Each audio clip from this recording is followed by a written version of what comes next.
And you guys did a good job of getting back here on time, so we're proud of you. Okay, there's the question.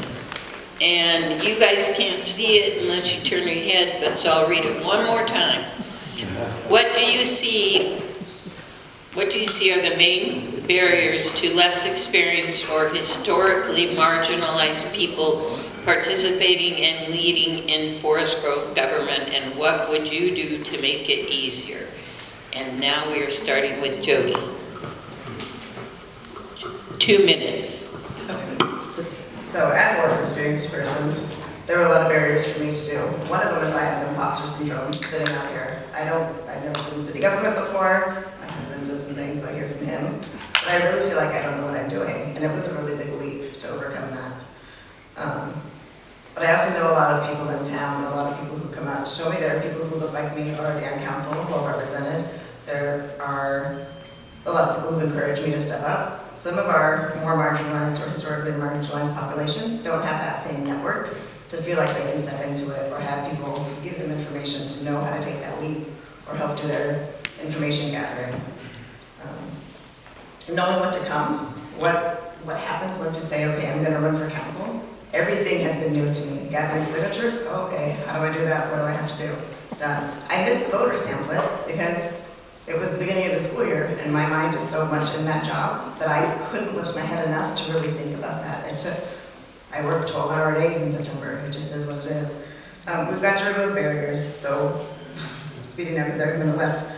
Some sort of orientation packet of what events come up, thinking about what you're going to do in press releases, what questions you're going to be asked. There's language and literacy barriers that we just take for granted because this form of communication works for us, but people can't always do that.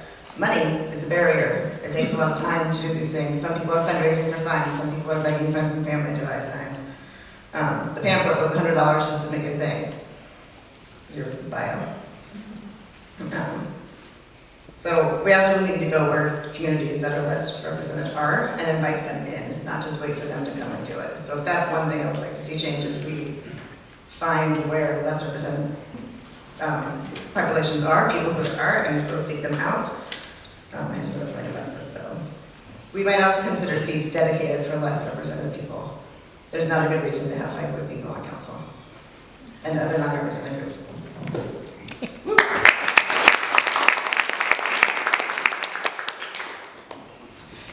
There are so many barriers. I'm going to be straight out honest. I'm like, what do I focus on? What are the main barriers? I think so representation matters, right? We have a representative democracy. We're supposed to be the voice for our whole community. And if people don't see themselves in their government, that's terrible. And that's what we've had in this country for a really long time, right? It was all one demographic, one gender.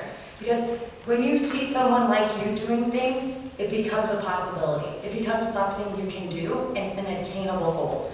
So, sorry, I'll get off my soapbox, but what I know of being a working person with a family doing this job and listening to those voices that telling me, I'm very privileged. I'm a white woman with huge support that watch my kids because there's no childcare. You go to a council meeting for 5 hours twice a month, and you are on a board commission, and no one pays for your childcare, and no one pays you a salary to do it.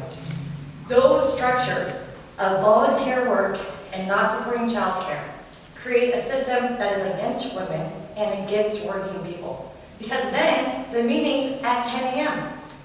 The homeless subcommittee meeting meets at noon. The times of meetings, the volunteer job with the expectation that you're going to treat it like a full-time job and not give childcare. Those are the barriers. The fact that people don't see themselves up here is the other barrier. So what do?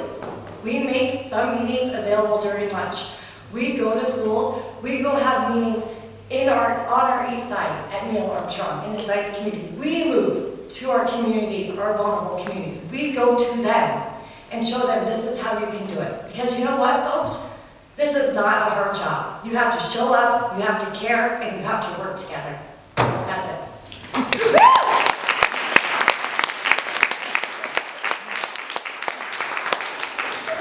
Well, I'd also agree with some of the comments that were made already. I think the supportive network of family and friends and the community is an absolute necessity, regardless of the demographic that you're coming from.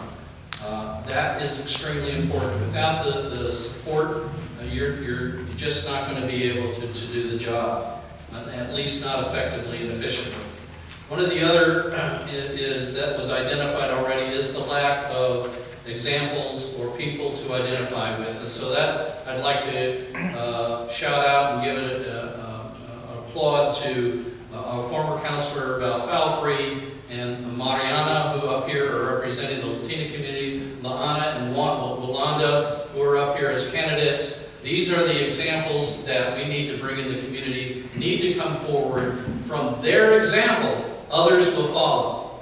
And that is extremely important. From their example, others will follow. One of the other barriers, and that I think it gets down into the nitty-gritty details, is the finances. So, for example, the policies around being up here on council is to go through the process that we're all going through. You either need to get 25 signatures or pay $50.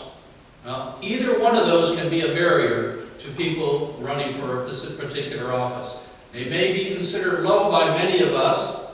25 signatures are easy, or $50 is not very expensive. But to others, that's an extreme burden. And the other thing is, as Jody was pointing out, getting into the voter's pamphlet requires you have to pay $100.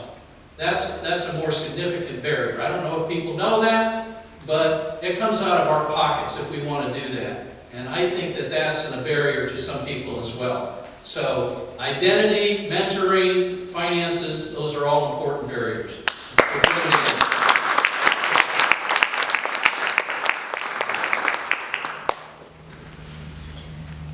Thank you for those words. Yes, I am the first female Latina appointed or elected to the City Council of Forest Grove. And I am very proud of that because it has enabled me to bring the voice of my community where it needs to be heard. But I can tell you, the one huge barrier is language. Okay. We don't have subtitles on our meetings. Okay. Why would they sit down and watch our meetings and learn what the city is doing? So partnerships, networks, we have to build that civic infrastructure of that network of, Adelante Mujeres, Centro Cultural, people that the community does trust to help break down those barriers. That's how things get done, with partnerships. And there are a lot of great things happening, a lot of great things that we're doing. So it makes me think of the words diversity and equity. Diversity is like inviting the people to the dance, but equity is when you actually ask them to dance.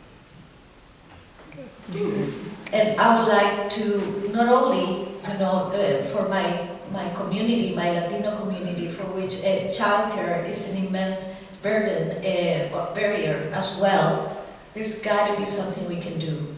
I think we can do much better. To me, Forest Grove is like the overachiever of the block when it comes to the cities. We're always ahead, and I'm so proud to be part of this community.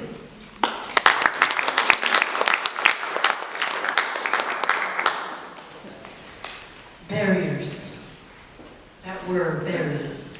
For me, 2019, I applied for the city council position when one of our city council members passed away, bless his heart. And there was a barrier that happened. This was during the COVID time. So I had a choice to continue with the interview or help a community that was affected by the COVID.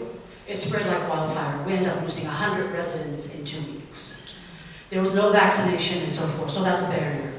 So I decided to put my city of Forest Grove second and put my job first. It was a barrier. It was hard for me.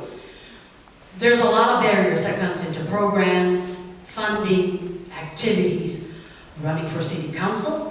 You have to please the people and say the right thing to the people so they can love you for who you are.